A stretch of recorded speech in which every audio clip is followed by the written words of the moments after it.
अस्सलाम वालेकुम dear students, कैसे हैं आप सब। उम्मीद करती हूँ आप सब बहुत खैरियत से होंगे।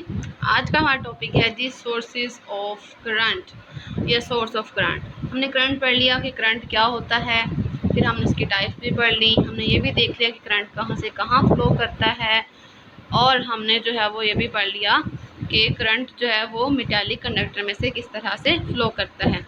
अब हम आज बात करेंगे कि करंट का सोर्स क्या होता है, करंट कहाँ से फ्लो करता है, उसका मीडियम क्या है, उसका जो ज़ख़ीरा है वो कहाँ पे मौजूद है। ठीक है, तो कहाँ से कहाँ वो फ्लो करेगा, उसका हाई पोटेंशियल किधर होगा और लो पोटेंशियल जो है वो किस साइड पे होगा। तो इसके लिए सबसे पहले कहते हैं 3-4 सोर्स, मतलब बहुत सारे सोर्सेज हैं, उसमें से कुछ आज हम यहाँ पे पढ़ेंगे।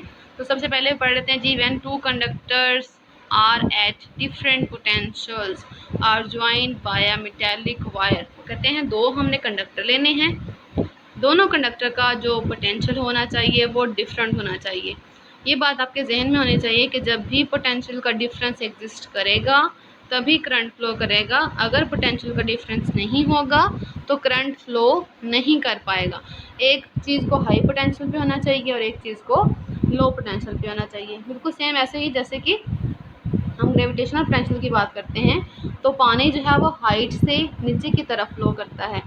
अगर हाइट होती है तो पानी फ्लो कर पाता है सेम लेवल पे। अगर पानी जो है वो सेम लेवल पे मौजूद है, सेम चीज़ पे मौजूद है, तो फिर वो कभी भी फ्लो नहीं कर पाता।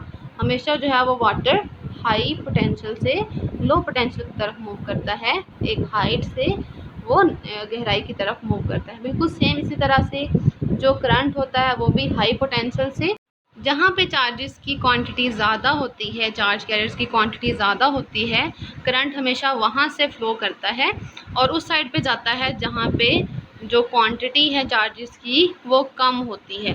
तो कहते हैं the current continues to flow from high potential to the low potential until both are at the same potential. तब तक करंट फ्लो करता रहेगा जब तक पोटेंशियल सेम नहीं हो जाता। After this the current ceases to flow. अब यहाँ पे ये जो सीरीज का वर्ड है इसका मतलब है स्टॉप हो जाना, कट हो जाना। जैसे ही पोटेंशियल बराबर होगा करंट जो है वो फ्लो करना बंद हो जाएगा, रुक जाएगा। Thus the current through the wire decreases from a maximum value to 0। Start पे करंट बहुत ज़्यादा फ्लो करेगा, उसका रेट जो है वो ज़्यादा होगा, आहिस्ता आहिस्ता उसका फ्लो जो है वो कम होता जाएगा और एंड पे आके करंट का जो फ्लो है वो 0 हो जाएगा।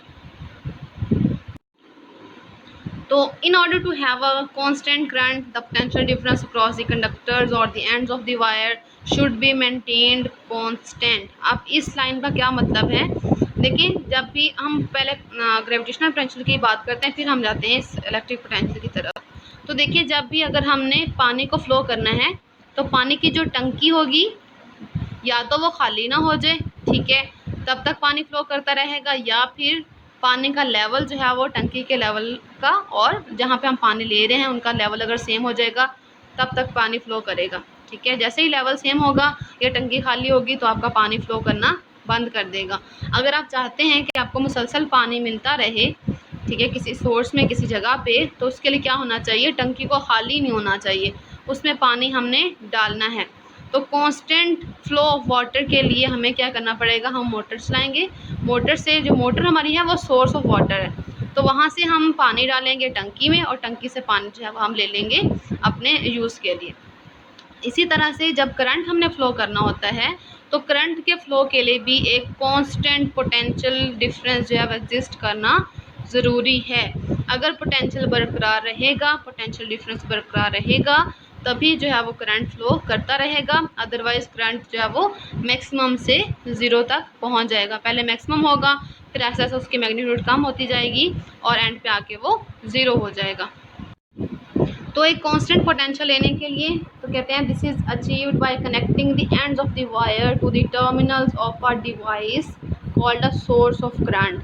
अगर हमने कांस्टेंट पोटेंशियल डिफरेंस लेना है तो उसके लिए हमें जो वायर होगी जिसमें हमने करंट फ्लो करना है उसको एक ऐसी डिवाइस के साथ ज़रूर कनेक्ट करना पड़ेगा जो आपका करंट का सोर्स होगा। बिल्कुल सेम जैसे मैंने बताया कि जो आप मोटर चलाते हैं, मोटर क्या होती है, पानी का सोर्स, वो पानी को पुल करती है टंकी की तरफ और टंकी से हमें पानी मिलता है। सेम इसी तरह से हमें इलेक्ट्रिक पोटेंशियल में भी ऐसी डिवाइस लगानी पड़ती है जहाँ से हमें करंट मुसलसल मिलता रहे, जो हमें कांस्टेंट पोटेंशियल जो है वो प्रोवाइड करती रहे। Every sources of current convert some non electrical energy such as chemical energy, mechanical energy, heat energy और source energy into electrical energy. वो कहते हैं इलेक्ट्रिकल एनर्जी हासिल करने के लिए हमारे पास काफ़ी सारे सोर्सेज हैं, हम बहुत सारे डिफरेंट टाइप्स ऑफ एनर्जी को इलेक्ट्रिकल एनर्जी में कन्वर्ट कर सकते हैं। हम केमिकल एनर्जी को कन्वर्ट कर सकते हैं, मैकेनिकल एनर्जी को कन्वर्ट कर सकते हैं, हीट एनर्जी को कन्वर्ट कर सकते हैं, इसी तरह से सोलर एनर्जी को भी कन्वर्ट कर सकते हैं। There are many types of sources of current, कुछ उसमें से यहाँ पे आपको बता दिए हैं। A few examples are mentioned below. सबसे पहले आपके पास सेल्स होते हैं जो कि प्राइमरी भी हो सकते हैं, सेकेंडरी भी हो सकते हैं। ये बिल्कुल वही सेल्स हैं जो आप अपने टीवी रिमोट्स में यूज़ करते हैं, आप अपने क्लॉक्स में यूज़ करते हैं, ठीक है, और डिफरेंट जगह पे इसको यूज़ किया जा सकता है। और ये सेल्स जो हैं वो प्राइमरी सेल्स भी होते हैं और सेकेंडरी सेल्स भी होते हैं। प्राइमरी सेल्स जिनको सिर्फ एक ही दफ़ा यूज़ किया जा सकता है, और सेकेंडरी सेल्स वो होते हैं जिनको आप दोबारा से रिचार्ज करके यूज़ कर सकते हैं। आपकी वॉचेस में भी यही सेल्स जो है वो यूज़ किए जाते हैं। क्या होता है, ये कन्वर्ट करते हैं केमिकल एनर्जी को इलेक्ट्रिकल एनर्जी में। फिर जो इलेक्ट्रिकल जनरेटर्स होते हैं विच कन्वर्ट, वो क्या करते हैं, मैकेनिकल एनर्जी को इलेक्ट्रिकल एनर्जी में कन्वर्ट करते हैं। आपको जनरेटर्स का भी बहुत अच्छे से पता होगा, क्योंकि पाकिस्तान में लोड शेडिंग बहुत होती है, तो बहुत से लोग जो हैं वो जनरेटर्स यूज़ करते हैं। तो जनरेटर को चलाने के लिए हमें या तो गैस चाहिए होती है या हमें पेट्रोल चाहिए होता है, जिसकी वजह से जनरेटर चलता है। तो वो जनरेटर क्या करता है, मैकेनिकल एनर्जी को कन्वर्ट करता है इलेक्ट्रिकल एनर्जी में, और जो सेल्स होते हैं वो केमिकल एनर्जी को कन्वर्ट करते हैं इलेक्ट्रिकल एनर्जी में। थर्ड सोर्स है हमारा जी थर्मोकपल्स। थर्मोकपल्स क्या करते हैं, हीट एनर्जी को कन्वर्ट करते हैं इलेक्ट्रिकल एनर्जी में। थर्मोकपल्स में क्या होता है, दो हम मेटल्स लेते हैं, दो मेटल्स का जो टेम्परेचर होता है वो डिफरेंट होता है। एक मेटल हाई टेम्परेचर पे होती है, एक मेटल जो है वो लो टेम्परेचर पे होती है। तो जब उन मेटल्स को आपस में कनेक्ट किया जाता है, तो जिस मेटल का टेम्परेचर ज़्यादा होता है वहाँ से इलेक्ट्रॉन, ज़्यादा एनर्जी वाले इलेक्ट्रॉन लो एनर्जी की तरफ फ्लो करते हैं, तो वहाँ से भी हमें एनर्जी जो है इलेक्ट्रिकल एनर्जी वो मिल जाती है। और यहाँ पे क्या होता है, हीट एनर्जी कन्वर्ट हो रही है इलेक्ट्रिकल एनर्जी में। इसी तरह से जो सोलर सेल्स होते हैं वो क्या करते हैं, कन्वर्ट करते हैं सनलाइट को इलेक्ट्रिकल एनर्जी में। ये भी आजकल बहुत कॉमन होता जा रहा है कि हम अपने सोलर प्लेट्स घरों में यूज़ करते हैं, ऑफिस में यूज़ करते हैं, ठीक है, और डिफरेंट इंडस्ट्री में हम आज सोलर सेल्स जो है उनको यूज़ करते हैं। तो ये एक तरह से बहुत कन्वीनियंट मेथड भी है। क्या करना है, हमने एक दफ़ा सोलर प्लेट्स वाला सेटअप बनाना है, और उसके बाद सन से, क्योंकि माशाल्लाह से बहुत अच्छा लाइट सोर्स हमारे पास है सन, पाकिस्तान में ख़ास तौर पे बहुत अच्छी वाली गर्मी पड़ती है, तो उस गर्मी और उस लाइट और उस हीट की वजह से क्या होता है, जो सन की लाइट होती है वो कन्वर्ट हो जाती है इलेक्ट्रिकल एनर्जी में। यहाँ देखिए आपको डायग्राम में भी दिखाया गया है कि हमने सेल यूज़ किया हुआ, इस वन देखिए सेल है, और सेल को हमने अटैच कर दिया बल्ब के साथ, तो सिर्फ बैटरी के ज़रिए भी हम बल्ब को ऑन कर सकते हैं।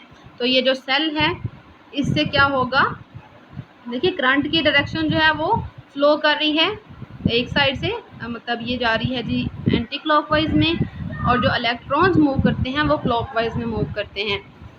पिछला लेक्चर मैंने बताया था कन्वेंशनल करंट और इलेक्ट्रॉनिक करंट में, तो वहाँ पे इलेक्ट्रॉनिक करंट जो है वो सिर्फ और सिर्फ ये बताता है कि इलेक्ट्रॉन्स कहाँ से कहाँ मूव करते हैं, लेकिन जो करंट होता है वो हमेशा बैटरी के पॉजिटिव टर्मिनल से बैटरी के नेगेटिव टर्मिनल की तरफ फ्लो करता है।